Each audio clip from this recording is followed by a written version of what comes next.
Happy birthday to you.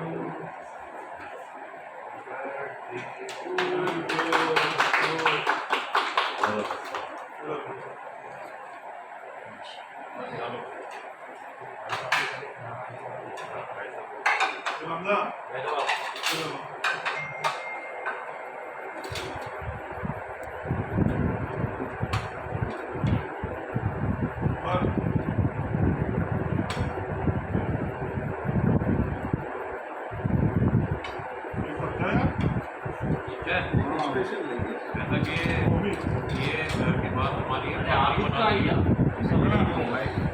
अभी तो मीठा नहीं खिलाना। अब भाई साहब अपने हाथ से खिला देंगे मीठा।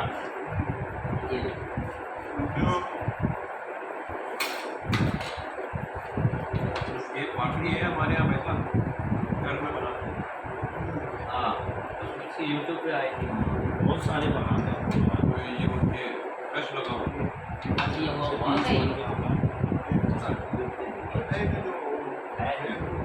उनके घर में